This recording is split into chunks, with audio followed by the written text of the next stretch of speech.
Fala minhas amigas, fala meus amigos, tudo jóia? Eu sou Saulo Novaes, um curioso, e sejam todas bem-vindas, sejam todos bem-vindos ao meu, ao seu, ao nosso Papo no Auge, podcast focado na troca de ideias, sem censura, sem preconceito, gerando para você conteúdo muito inteligente.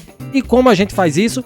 Trazendo um especialista por episódio. Reforço para vocês que o Papo no Auge também está no YouTube. Se inscrevam no nosso canal e curtam nossos vídeos.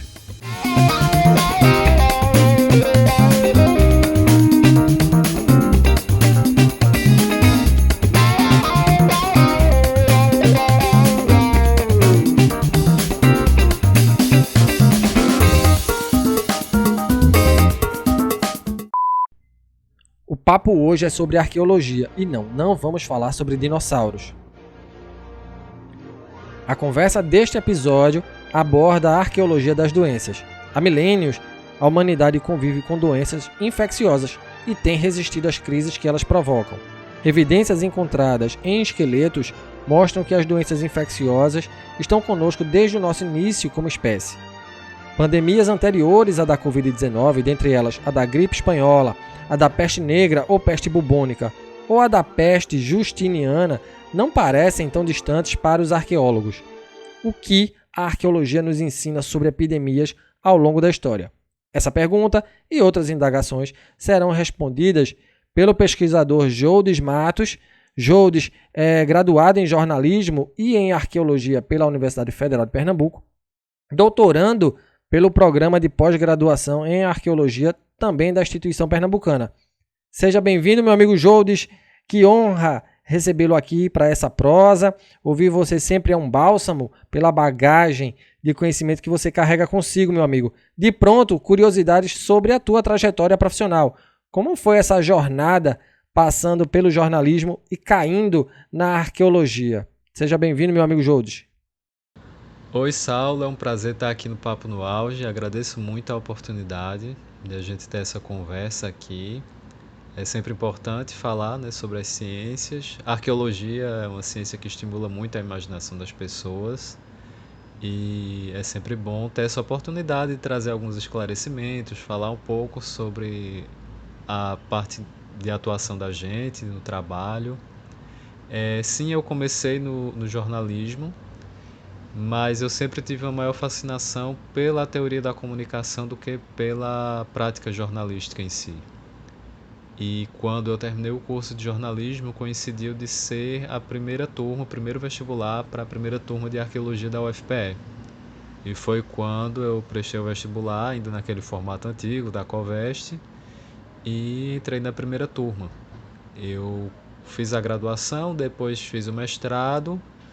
Atuei ainda com empresas de arqueologia durante um período e atualmente eu estou no doutorado pela UFPE.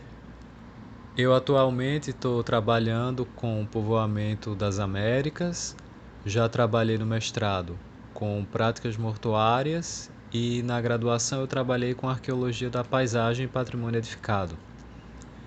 E tem sido uma trajetória muito feliz, é uma área que me satisfaz muito profissionalmente. Bacana, meu amigo Joldes, muito interessante, é uma área de conhecimento extremamente importante. E prosseguindo, Joldes, com a nossa conversa, quais são os objetos de estudo da arqueologia, né? Do que trata esse campo do conhecimento? É muito boa essa pergunta, Saulo. As pessoas não têm muita ideia do que de fato a arqueologia trabalha. Graças à própria cultura, à nossa indústria cultural, a gente tem uma relativa proximidade com a arqueologia, mas de verdade o conceito não é muito próximo às pessoas. Uma definição que eu considero bastante simples é dizer às pessoas que a arqueologia ela trabalha com o passado recente da humanidade e antigo, através dos remanescentes culturais que a humanidade deixa. Então a arqueologia ela trabalha com um horizonte temporal gigante, desde a pré-história, desde que o primeiro hominídeo, lá no passado, fez a primeira ferramenta lítica, lascou a primeira pedra para usar isso de ferramenta, para conseguir seu alimento, até sociedades contemporâneas. A gente tem um ramo da arqueologia chamado arqueologia do lixo, que trabalha com sociedades contemporâneas. Quando você pergunta sobre os objetos de estudo da arqueologia, é praticamente tudo que o ser humano fez ou faz, os objetos. Há algumas coisas como práticas mortuárias, práticas de confecção desses objetos, nós não temos acesso mais direto à maior parte deles, porque isso é um saber fazer que fica com as pessoas, com as sociedades que morreram. Mas a gente consegue inferir algumas escolhas, algumas tomadas de decisões dessas pessoas a partir dos remanescentes materiais que eles deixam. É importante lembrar que a arqueologia ela lida com o que sobreviveu ao tempo. Ela não é uma ciência que trabalha no passado, ela trabalha no presente com esses objetos do passado que sobreviveram até nós. São remanescentes. E uma maneira até muito simplista, mas que facilita para o entendimento, a gente está trabalhando com o lixo que essas pessoas deixaram. Então são fragmentos cerâmicos, são pedaços de pedra lascada, mas também a gente não pode esquecer que o próprio corpo humano ele também é entendido como um bem cultural dessas sociedades. Como essas sociedades trabalharam a perda dos seus entes queridos, como eles cuidaram desses entes queridos depois que eles morreram, como esse corpo era tratado e às vezes depois de um tempo que o corpo já está ossificado, se havia algum outro tipo de tratamento. Então a gente trabalha com um horizonte espacial e de conceitos muito amplo. Por isso que a arqueologia também ela é bastante segmentada. A gente trabalha com práticas mortuárias, a gente trabalha com arqueoastronomia, a gente trabalha com arqueogenética, a gente trabalha com a cerâmica, existe a arqueologia do capitalismo, existe a arqueologia marxista, que aí já é uma questão de abordagem mais teórica. Tem uma infinidade de fazeres e de práticas arqueológicas que busca responder à infinidade de práticas do próprio ser humano. Às vezes é até um pouco injusto você pegar uma área de atuação da arqueologia e tentar conceituá-la, defini-la e amarrá-la muito, porque isso parece que a impede de explorar outras possibilidades transdisciplinares e de contato com outras ciências que ajudariam a responder essas perguntas. Em suma, a gente está lidando com um ser humano em diversas dimensões, em diversos focos. E a arqueologia ela é uma área transdisciplinar, ela é uma interface de contato com diversas outras ciências. A arqueologia ela não se faz sozinha, isso é importante esclarecer.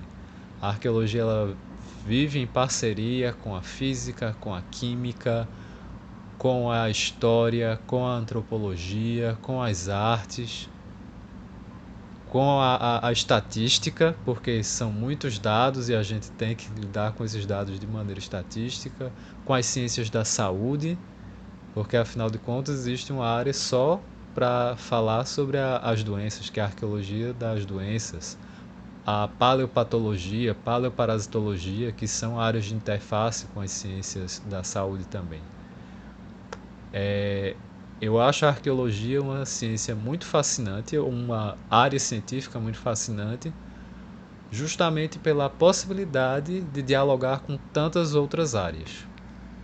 E aproveitando o ensejo da tua fala, Jodes, por que o estudo das doenças também é objeto de estudo da arqueologia? Qual é a importância de investigar a antiguidade do sofrimento humano e dos animais? É uma pergunta bastante interessante essa sua, Saulo, porque quando a gente estuda as doenças, né? A arqueologia das doenças, a gente não está estudando exatamente a patologia. Através do estudo dessa patologia, na verdade, a gente busca entender como era esse indivíduo em seu contexto social enquanto vivo. É uma perspectiva interessante, né? Porque você está ali observando marcas que sobreviveram ao tempo, marcas profundas nos ossos, algumas deformidades ocasionadas ou por má nutrição ou por alguma doença. Nesse caso eu me refiro à doença como algo causado por um agente externo ao organismo, diferente de uma doença causada por desnutrição, né? Que é a falta de certos nutrientes na dieta daquele indivíduo. Mas ambos os fatores ocasionadores de doenças, a gente pode encontrar vestígios deles nos ossos. Com relação à má nutrição, a gente consegue identificar, por exemplo, em dentes, certas linhas no esmalte que são interrupções do crescimento. E geralmente essas interrupções elas estão associadas à má nutrição durante a infância desse indivíduo. Já outras formas de alteração óssea,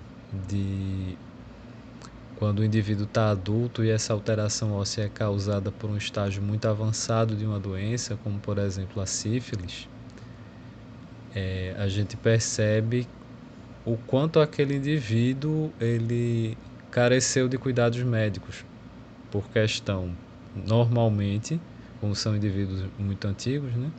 Normalmente por falta de conhecimento realmente para tratar essa doença. A sífilis ela é ocasionada por um patógeno que até o momento se acredita que tenha se originado no Novo Mundo e tenha ido para o resto do mundo a partir do período das grandes navegações, né, com o descobrimento da América. É o que a gente tem de informação até agora. Existem umas outras linhas que acreditam que já existiam variantes da sífilis no Velho Mundo.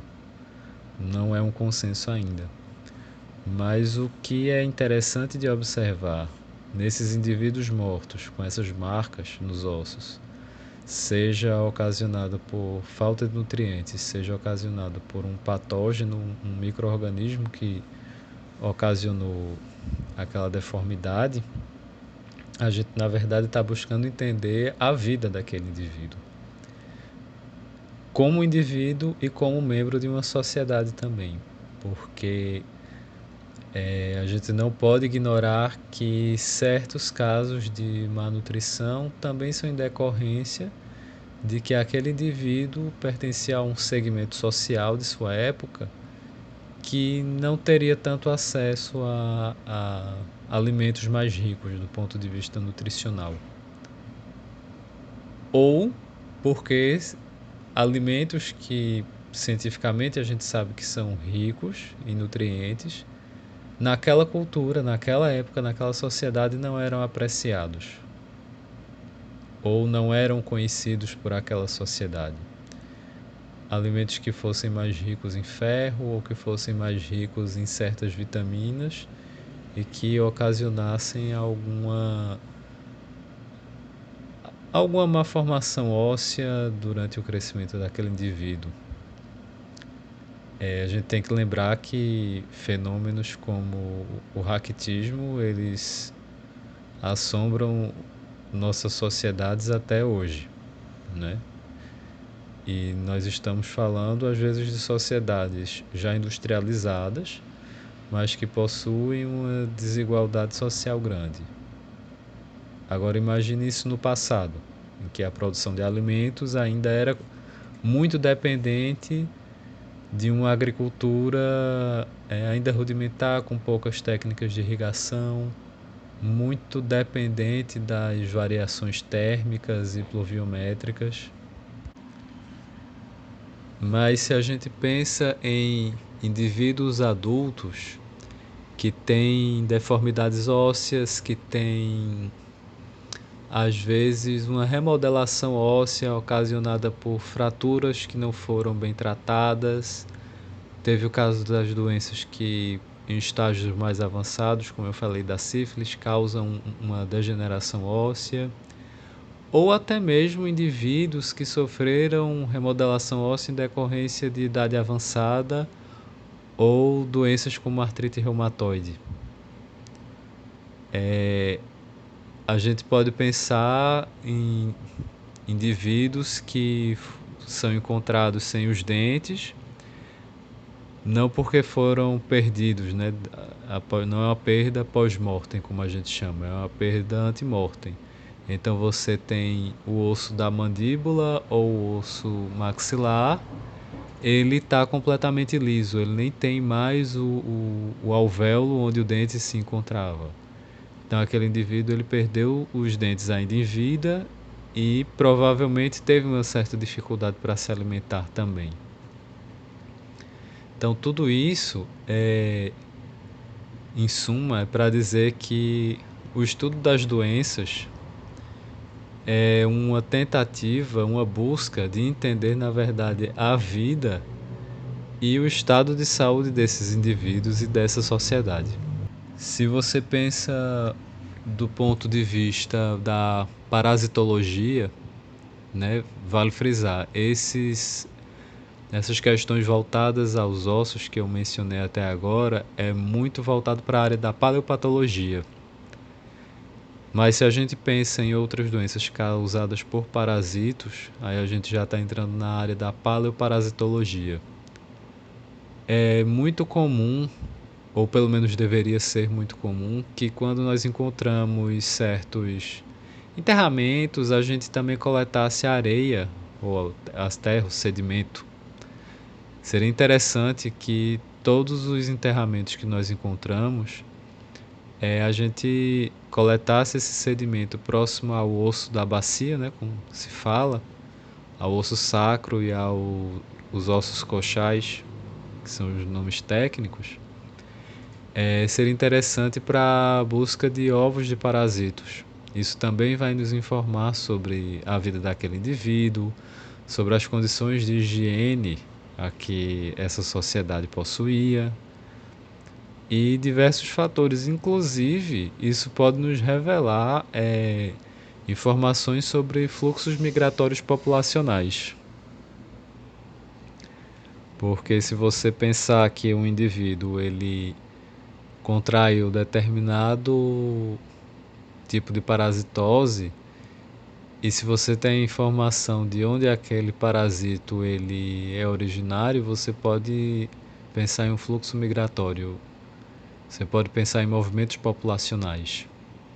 Sobre as doenças dos animais, eu conheço pouca coisa a respeito disso, mas a gente pode imaginar que isso nos forneça informações sobre domesticação, técnicas de adestramento, a alimentação que era fornecida a esses animais e até algumas informações sobre o ambiente na época que esses animais viveram.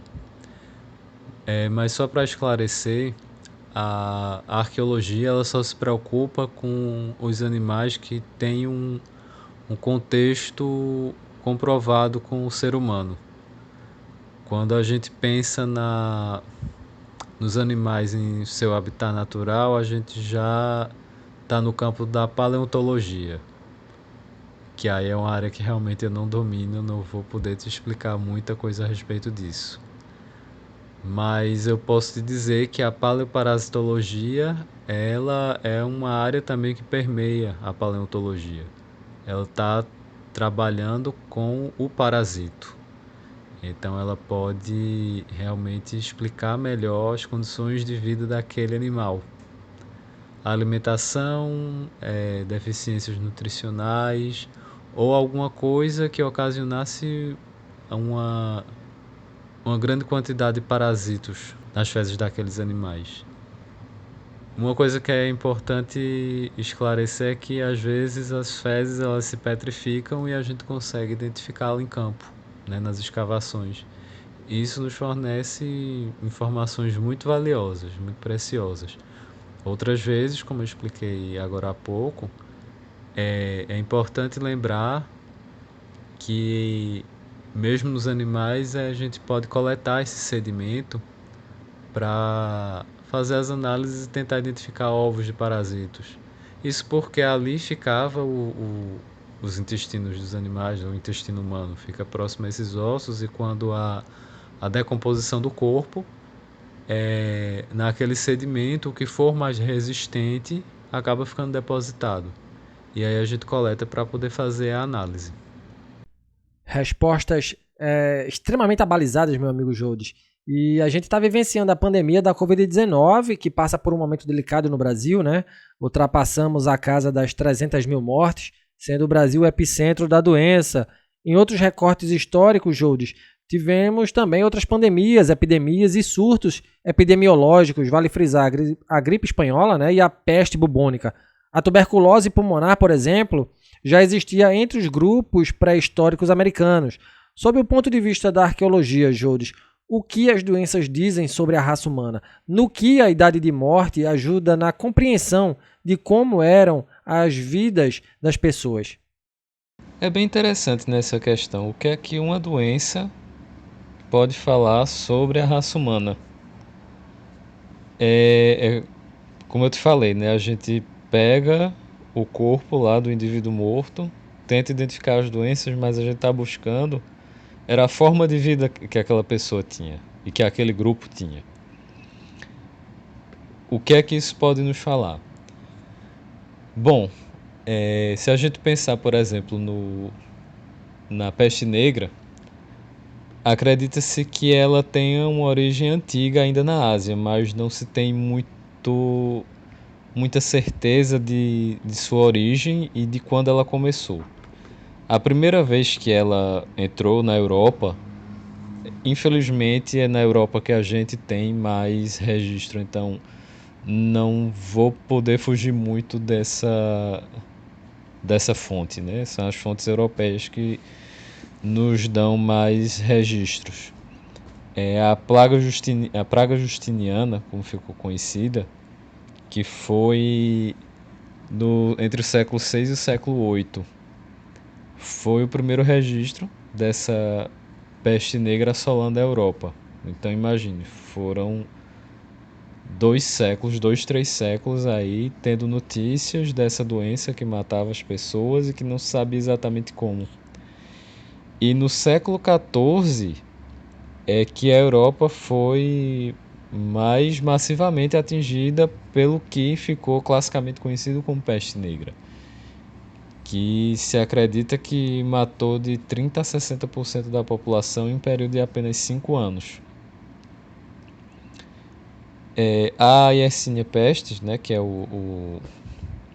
a bactéria que causa a peste negra, ela é transmitida através do rato, de roedores, na verdade. E o que ela nos informa, que quando eu encontro um cemitério com vítimas da peste negra, o que aquilo está me dizendo? É engraçado essas coisas acontecerem assim nesses momentos, né? Porque nos últimos anos a Europa tem redescoberto esses cemitérios de pestíferos, como se fala nas fontes historiográficas. Esses cemitérios das pessoas foram vítimas da peste negra e encontram em locais hoje em dia os mais inusitados. Teve o caso de uma sepultura coletiva que foi identificada no subsolo de um prédio em Paris, que estava sendo reformado para a construção de um supermercado. Encontraram lá as covas coletivas. E o que é que isso está dizendo para a gente? Bom, primeiro é a ferocidade com que essa doença matava as pessoas na época. Segundo, a área onde esse supermercado está hoje é a cidade de Paris, mas na Idade Média era zona rural, era um local muito afastado de Paris. Então isso já nos dá a ideia de que havia uma proposta de tratamento para essas pessoas, mas que fosse fora da cidade, para que elas não contaminassem os outros habitantes. Mas não é só essa questão do tratamento dos mortos, né, no caso de uma epidemia como essa. A gente está pensando também no tratamento para os vivos, porque já tinha essa preocupação de que essa doença fosse tratada longe. A gente também pode pensar em alguns aspectos, vendo cada um desses cadáveres, desses corpos, aquelas questões relacionadas à nutrição que eu falei agora há pouco. Quais eram as origens sociais daquelas pessoas que estavam sendo atingidas, sabe? Pensar na peste negra é também pensar que essas pessoas estavam em convivência próximas a roedores, e isso nos conduz a pensar logo em ratos e questões de higiene nas cidades que eram questões bastante precárias. A gente está falando de Idade Média, a gente está falando aqui de conhecimento científico quase nenhum, a gente está falando de conhecimento sanitário quase nenhum, muito pouco. E a gente está falando de uma população predominantemente analfabeta e muito vulnerável a tudo. A gente está falando de uma Europa que sofria invasões populacionais, de uma Europa que vivia em guerra, de uma Europa que tentava sobreviver ainda ao desmembramento do Império Romano e de uma Europa ainda muito voltada para as crenças cristãs. A gente pensa também sobre a visão dessas pessoas, e é bom sempre tentar colocar essa perspectiva de como é que essas pessoas esperavam que fosse a vida após a morte delas. Quando a peste negra chegou a Lisboa, e isso já foi depois desse surto alto no século XIV, que eu mencionei, né, de morte de 30% a 60% da população, a peste chegou em Lisboa já no século XVI, comecinho do século XVI. E a mortalidade foi tanta que eles construíram um campo de inumação. Na verdade, a gente pode pensar em áreas de sepulturas coletivas fora das muralhas da cidade, para evitar o contágio. E a crença católica é que se você é enterrado fora do terreno de uma igreja, você está fadado a não ir para o céu, a não ter a glória eterna. O que foi que houve então para tentar acalmar a população? Porque imagine que são parentes, amigos, vizinhos que estão morrendo, e que além de uma morte terrível pela Yersinia pestis, no seu imaginário aquela pessoa ainda estava condenada a ficar no purgatório ou no inferno, porque não estava sendo enterrado no campo santo da igreja. O que foi que a rainha de Portugal fez? Dona Leonor, na época, a rainha de Dom Manuel I. Ela falou com o Doge de Veneza e pediu uma relíquia de São Roque.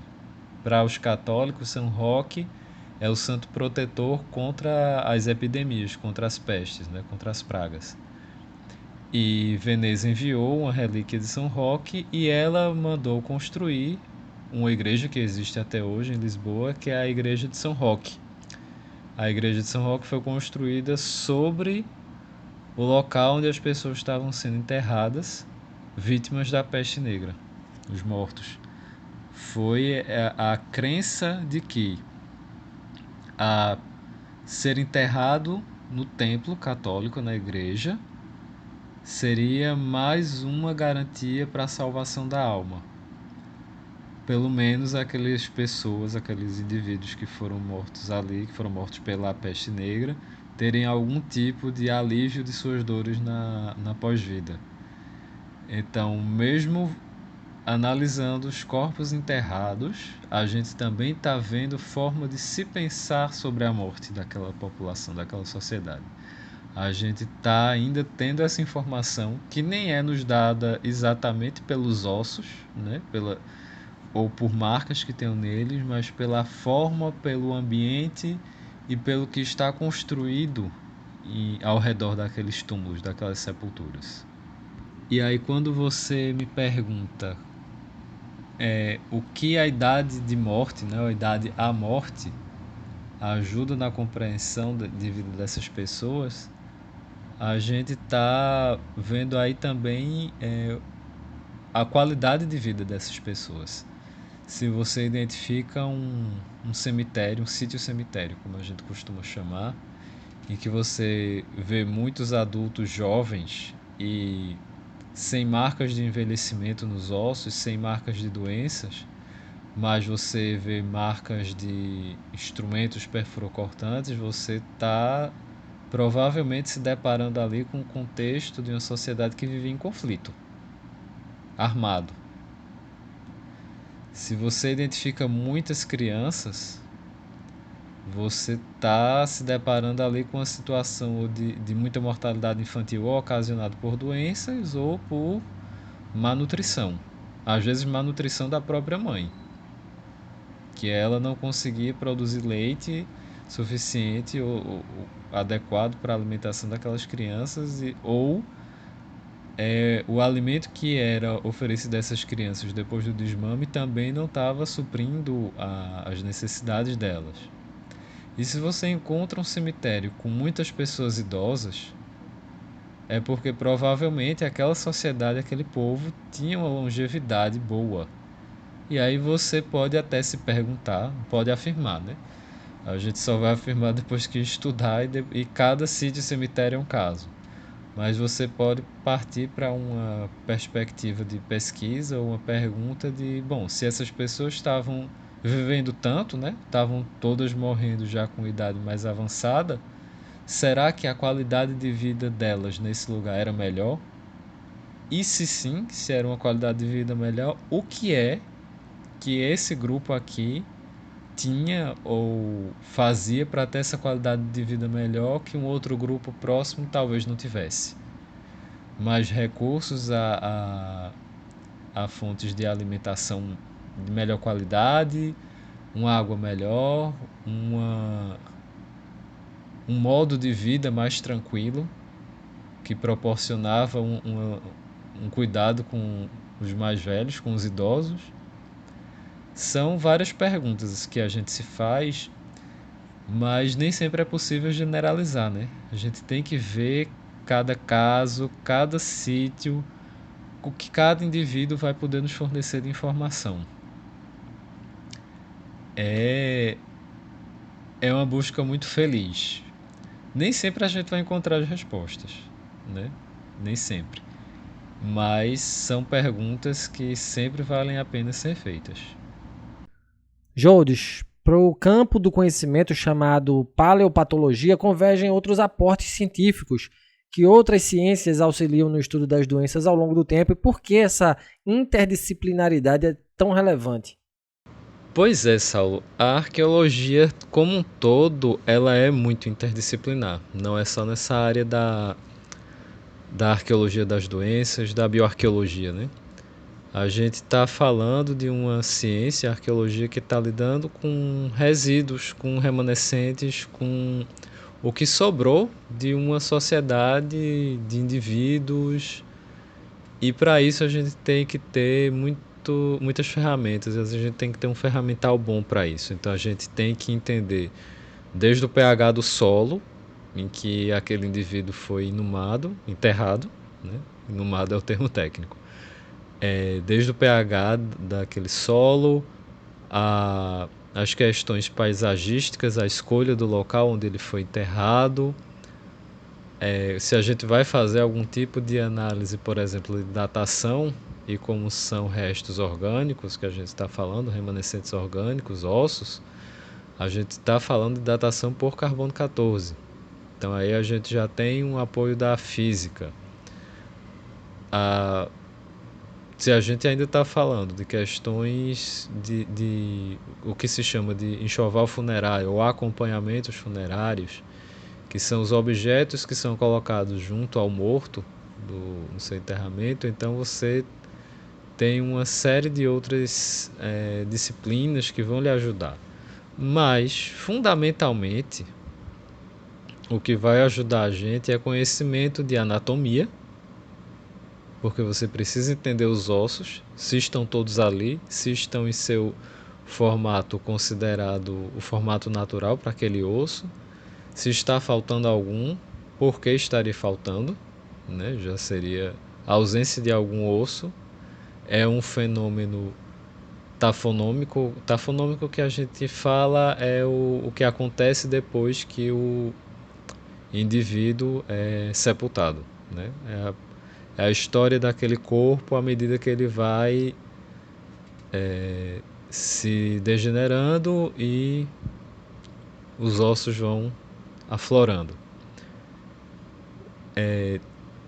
O que a gente puder utilizar de conhecimentos científicos de outras áreas vai ser importante.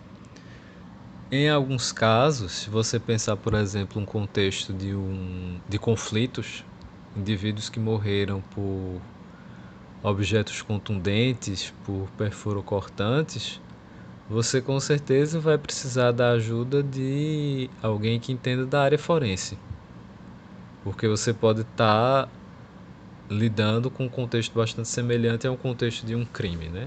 Não vamos usar esse termo porque isso realmente seria um contexto legal e que existe também. A arqueologia também pode ser utilizada para os contextos de crimes, mas eu estou falando de uma maneira mais genérica. Então você tem análises químicas, você pode ter, se você tiver sorte, você pode conseguir DNA, tanto no solo quanto o DNA dentro dos ossos. E aí você vai ter um apoio muito grande da genética, da estatística e da bioestatística para poder lidar com esses dados da genética. E isso tudo você vai ainda compilar todos esses dados para tentar chegar a algumas respostas. Interdisciplinaridade é a essência da arqueologia. A arqueologia não é só desenterrar as coisas e contar uma história bonita, ou às vezes uma história triste, mas é saber dialogar. Isso é o mais importante, dialogar com outros arqueólogos, com outras sub-áreas da arqueologia e com outras áreas científicas fora da arqueologia. Você conseguiria imaginar trabalhar com arqueologia das doenças sem ter um conhecimento da área de saúde? Não tem como, né? Então, minimamente, com a área da saúde, a gente vai ter que trabalhar se a gente está pesquisando saúde e doenças no campo da arqueologia e da história, né? Porque história das doenças é uma prima irmã da arqueologia das doenças. A gente não pode esquecer que a patologia ela se instalou naquele indivíduo enquanto ele estava vivo, né? Se a gente esquece um pouco essa questão dos contextos de conflito, mas pensa realmente nas doenças, aquela patologia ela se instalou com o indivíduo vivo. Então você está falando da saúde de um indivíduo e você precisa de alguém que minimamente lhe explique como é que aquela doença pode ter se instalado. Agora, claro, tem uma coisa que a gente precisa deixar claro. Nem toda doença ela vai deixar suas marcas nos ossos.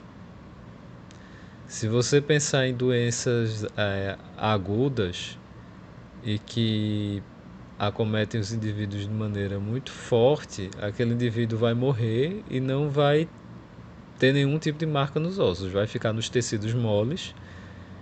Ele pode ter falecido em decorrência disso e talvez a gente não chegue a identificar a doença que o matou.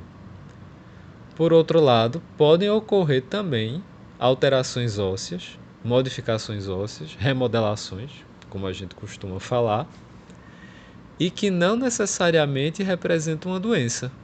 Pode ter sido, na verdade, uma remodelação em decorrência de uma adaptação daquele indivíduo para ele poder sobreviver. Um exemplo bem simples e bem corriqueiro cotidiano nosso. Quando a gente faz musculação e o músculo se desenvolve, o osso também precisa se desenvolver para poder dar suporte àquele músculo. Então, o local das incisões dos tendões, as incisões musculares nos ossos, também tende a ficar mais robusto. Isso é também uma remodelação óssea. E isso não significa que é uma doença. Remodelação óssea, ela acontece, ela faz parte do tecido ósseo vivo. Ele está se remodelando o tempo inteiro. E a gente precisa entender o comportamento desses órgãos, desses tecidos, para poder entender o que é que a gente está, com o que a gente está se deparando em um contexto arqueológico. Pegando o gancho da tua fala, Jodes, e aproveitando também o ensejo do teu conhecimento, do teu know-how que você traz para esse espaço, a paleopatologia, inclusive, auxilia no entendimento de outras áreas, né, como a medicina e as práticas forenses. Quais são as contribuições da paleopatologia para as áreas citadas? Então, Saulo, essa questão da contribuição da paleopatologia para a medicina e para as práticas forenses, a gente já pensa um pouco na própria história história ou arqueologia das doenças, história ou arqueologia da saúde. Se você pensa que documentos escritos tratando de descrever as doenças, sintomas, mesmo na nossa sociedade ocidental, se você pega documentos do século XVI, XVII, XVIII, não tem tanta precisão no que é sintoma e o que é doença, não tem essa clareza de discernir o que é uma coisa e o que é outra. Muitas vezes são as descrições populares e não tem muita acurácia na, na descrição do que é cada coisa, o que é cada doença, o que é cada sintoma. Se a gente pega essa perspectiva de analisar o esqueleto ou o corpo mumificado ou as fezes daquele indivíduo, a gente vai ter um outro olhar com uma bagagem científica que a gente tem acumulado até hoje, das ciências da saúde, para tentar entender como era aquela doença naquele período. E isso eu estou lhe falando de. Eu citei esses séculos, né, 16, 17 e 18, em que já começou o desenvolvimento de algum cientificismo dentro da medicina e que tem um documento escrito. Mas se a gente pensar em toda a história humana, o Homo sapiens pode ter aí 200 mil anos, não tem absolutamente nada escrito sobre isso antes. Então, quando a gente tem essa abordagem da paleopatologia, paleoparasitologia sobre essas prováveis doenças, a gente está entendendo também um contexto não só cultural, ele é biocultural, porque você está observando aquele indivíduo, você está pensando em como ele pode ter sido tratado, como ele pode ter sido enterrado, e você também está pensando no comportamento do agente biológico que causou aquela doença. Será que era uma doença autoimune? Será que era uma doença causada por uma bactéria, por um protozoário? E isso assim, eu estou considerando esses elementos em um contexto muito ideal que a gente conseguisse identificar a presença desses causadores de doença, tá? A maioria das vezes a gente não consegue identificar. É uma limitação que a gente tem. Mas bora pensar aí. Eu sou otimista quanto às técnicas de identificação desses micro-organismos ou de pelo menos restos de DNA desses micro-organismos, de parasitos, e quem sabe um dia até a identificação de proteínas, de coisas que são mais facilmente degradadas e de repente a gente encontra uma maneira de recuperar essa informação. Mas é uma forma que a gente tem de compreender todo esse processo. A gente não pode esquecer que o parasitismo, a gente está acostumado a pensar que o parasitismo é só a questão de a gente estar doente, mas o parasitismo é uma relação ecológica. Então a gente também está entendendo o comportamento do ser humano em seu papel ecológico quando a gente identifica um parasito, quando a gente identifica uma doença, naquele corpo que está sepultado, sabe-se lá há quantos séculos ali. E já essa questão da influência, das contribuições da paleopatologia, eu até ampliaria, não seria só a paleopatologia, seria a antropologia biológica como um todo, ou a bioarqueologia. Para essa área forense, a gente pensa em crimes que não foram elucidados e historicamente foram até esquecidos, sejam mais distantes no tempo ou do último século. A gente tem diversos contextos de campos de concentração, de inumação de presos políticos, pessoas que foram mortas em contextos de prisão política por defender tal ou tal ideal, e crimes cometidos por agentes do Estado. Então a gente está falando aí de uma área muito delicada em que famílias ainda aguardam pela resolução de crimes, por identificar às vezes o corpo, os ossos, né, os remanescentes ósseos. É um contexto de conflito, geralmente, e a contribuição da arqueologia, da antropologia para essa área é tentar minimizar o sofrimento dessas famílias ou ainda elucidar crimes que há muito tempo não tem resolução. No Brasil, essa área ainda é muito nova, ela carece muito ainda de profissionais que tenham um nível de qualificação tão alto. E isso, de fato, requer maior investimento na educação e na formação desses profissionais. Joldes, nas minhas pesquisas para a elaboração deste episódio do Papo no Auge, né, para essa nossa conversa, eu li um artigo de 2018 contido na revista de arqueologia, cujo título é Patologias Invisíveis na Bioarqueologia da Infância, escrito pelos pesquisadores Ana Solari, Anne-Marie Pessi, Gabriela Martim e Sérgio Francisco Serafim Monteiro da Silva, todos esses pesquisadores do programa de pós-graduação em Arqueologia da Universidade Federal de Pernambuco. Nesse artigo, há a afirmação de que a interpretação do estado de saúde e doença de uma população no passado, a partir de remanescentes ósseos, não é um caminho direto e simples. Dito isso, vem a minha pergunta: quais são os principais impeditivos no diagnóstico de doenças do passado? Tomando o mesmo exemplo, mas trazendo para a nossa realidade, é possível que esses mesmos impeditivos levarão a dificuldades na investigação feita por futuros cientistas em relação às doenças atuais? A gente tem que pensar que nem toda doença ela vai deixar marcas nos ossos, né? Como eu falei agora há pouco. Algumas doenças elas vão atingir os órgãos moles, os tecidos moles, muitas vezes órgãos vitais, e não vão deixar marcas e é muito provavelmente que a gente não consiga identificar.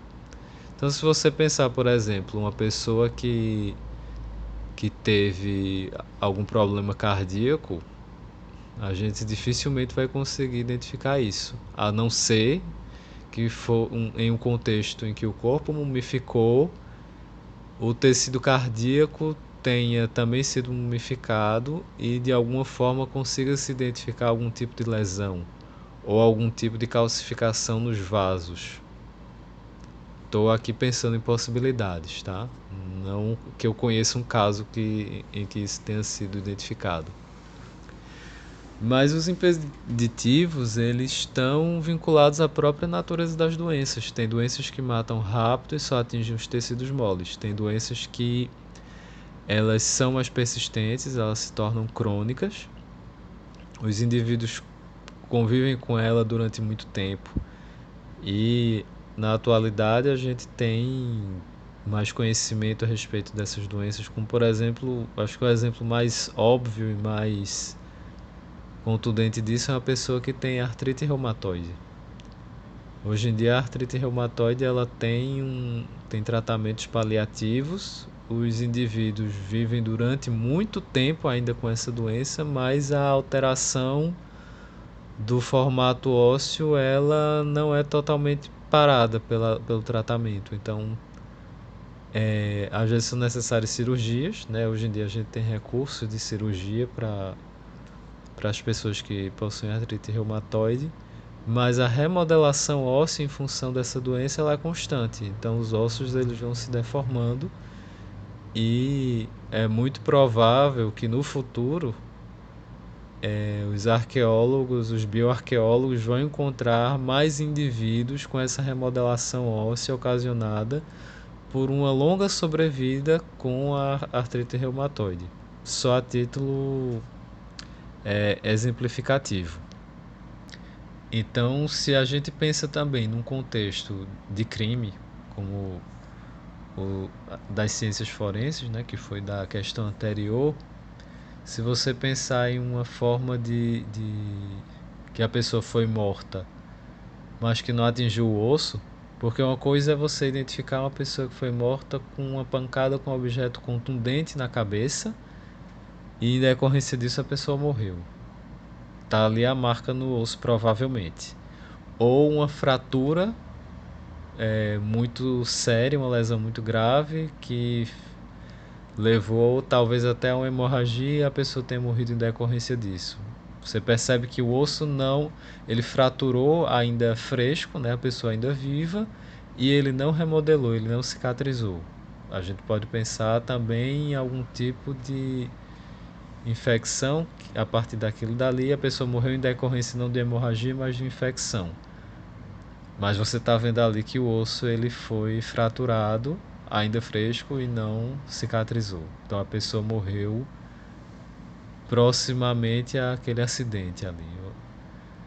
Então são uma série de causas mortes que podem deixar marca nos ossos ou não. E a gente só consegue lidar com o que sobrevive ao tempo. E os tecidos moles raramente vão sobreviver ao tempo. Os contextos de mumificação eles não são tão constantes quanto o de esqueletonização, né? Então é mais fácil a gente encontrar os esqueletos do que as múmias, principalmente se a gente pensa em regiões tropicais. E isso é um impeditivo para encontrar doenças ou outra causa da morte daquele indivíduo. Quando a gente pensa em períodos históricos, como o contexto da peste negra, que eu falei agora há pouco, você tem documentos relatando aquilo. Então foi um fenômeno muito destruidor da sociedade, que existem muitos registros históricos e você encontra cemitérios em contextos que lhe levam à conclusão de que era um cemitério destinado a vítimas de peste negra. Então aí a história também nos dá um apoio no entendimento desses contextos. Mas como eu te disse, eu sou otimista em relação ao desenvolvimento de novas técnicas de compreensão do contexto arqueológico. Sou bastante otimista porque eu acredito que mais à frente a gente vai conseguir identificar outros remanescentes que atualmente para nós são invisíveis. E eu falo de remanescentes químicos no solo. Eu acredito que isso no futuro vai nos ajudar, vai nos dar um suporte melhor a entender talvez essas doenças que hoje a gente não enxerga, essas doenças que hoje são invisíveis para um arqueólogo, mas que no futuro, com novas técnicas, a gente possa identificar. Mas claro também, hoje em dia a gente tem um excesso de registro de tudo, né? Quando eu falo registro, é escrita, fotografia, as ciências da saúde, elas têm uma prática de documentação muito boa. Então isso já vai ajudar também a identificar no futuro as nossas doenças do presente. Então, eu sou muito otimista em relação a isso. Eu acredito que as novas técnicas, eu acredito que a necessidade ela é mãe da criatividade. E Com certeza vão surgir novas técnicas, o apoio das próprias ciências da saúde sempre vai ser um apoio muito importante para a gente. Meu amigo, que lições a pandemia da Covid-19 nos deixa? E aí te pergunto enquanto pesquisador da área de arqueologia. Se não quisermos padecer de outras morbidades que são bem possíveis de ocorrer em grande escala, como as pandemias, quais comportamentos tomar? Como deve ser nossa relação com a natureza e o espaço tomado pelo ser humano? Essa pergunta eu acho que foi a mais difícil de te responder. Ela é a mais difícil. Sabe por quê? Porque uma geração ela pode ser marcada por uma pandemia, mas a geração que vier depois não vai lembrar disso. Ela só vai ouvir a história. E para ela vai ser uma coisa um pouco fantástica. Como para mim, eu agora vou falar minha experiência pessoal. Para mim a peste negra na Europa sempre foi uma coisa muito fantástica. Eu não conseguia conceber o que era isso, uma epidemia dessa proporção. Eu agora sei. Nós agora sabemos. Mas nós sabemos. As próximas gerações eu não sei se elas vão saber. Elas vão ter o registro histórico. Mas se elas vão ter o discernimento de tomar as decisões corretas para evitar que uma nova pandemia surja, eu não sei te dizer. Os nossos comportamentos, eles são culturalmente formados, né? Eles têm um aspecto psicológico, tem um aspecto sociológico, um aspecto cultural. Fazer essa previsão é um pouco difícil. É uma torcida. Eu gostaria muito que as próximas gerações aprendessem com os nossos erros, para que eles tomassem decisões mais sábias. Se algum dia nós sairmos do planeta Terra e nós formos colonizar algum outro planeta, algum satélite de outro planeta, a gente vai causar um impacto ecológico lá. Nós temos uma relação meio de filho rebelde com a natureza, com a mãe natureza. A gente tem essa vontade muito grande de se afirmar, e nessa vontade muito grande de se afirmar acaba negando ela. Isso também traz consequências, porque nós também fazemos parte dessa natureza. E as doenças elas vêm para nos lembrar disso. Nós somos feitos do mesmo material que é feito o planeta. Nós não viemos de fora. Os átomos que nos constituem são os mesmos átomos que já estavam neste planeta há bilhões de anos. Eles são simplesmente reaproveitados. Nesse momento, os átomos que me constituem estão aqui unidos, formando as moléculas, as células e os tecidos de Joldes.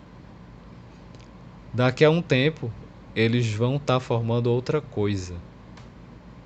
Nós somos parte desse planeta. Não tem para onde fugir disso, não.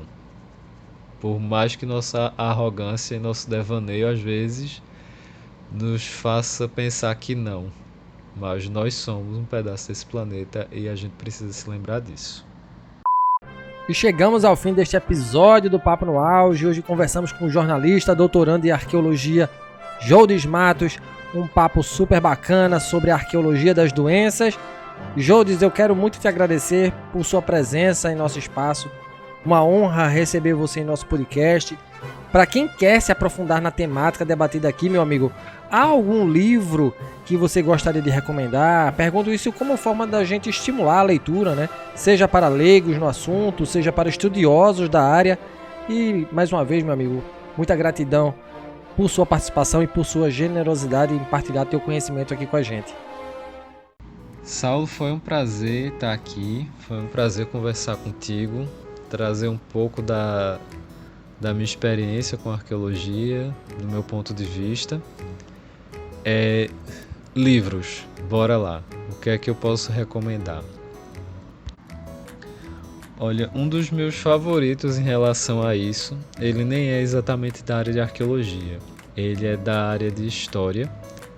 É um livro de João José Reis, A Morte é uma Festa. E esse livro ele fala sobre a ideia do bem morrer no Brasil colonial.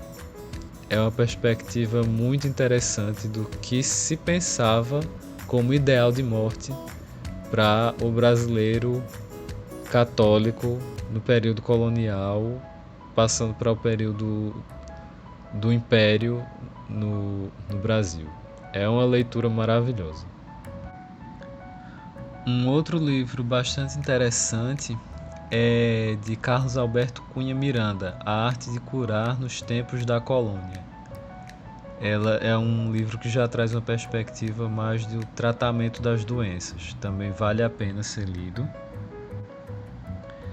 Tem um bastante interessante também, Arqueologia Funerária, Corpo, Cultura e Sociedade, de Sérgio Francisco Monteiro da Silva. Ele foi meu professor durante a graduação e mestrado. É um livro bastante interessante, bastante conciso e fala sobre essas questões da bioarqueologia de uma maneira bem clara. E também é um livro que na verdade é uma coletânea de vários artigos escritos por pesquisadores da Fiocruz. Fundamentos da Paleoparasitologia, organizado por Luiz Fernando Ferreira, Carl Ian Reinhardt e Adalto Araújo. É bastante interessante porque a paleoparasitologia tem essa perspectiva não só da doença, né? Mas da relação ecológica também do indivíduo com o meio ambiente. E é isso. Eu espero que vocês tenham gostado. Foi um prazer estar aqui. E Saulo, quando quiser, pode me chamar de novo, viu? Vai ser um prazer conversar de novo com você. Um abraço. E lembro a vocês que nos escutam, estamos nas plataformas agregadoras de podcast, no Spotify, no Google Podcast, na Apple Podcasts, na Amazon Music, na plataforma da Anchor e também no YouTube. Nos sigam, curtam, compartilhem nossos áudios, se inscrevam em nosso canal, afinal o conhecimento precisa ser propagado, deve ser propagado. Um grande abraço a todas e todos e até o próximo episódio.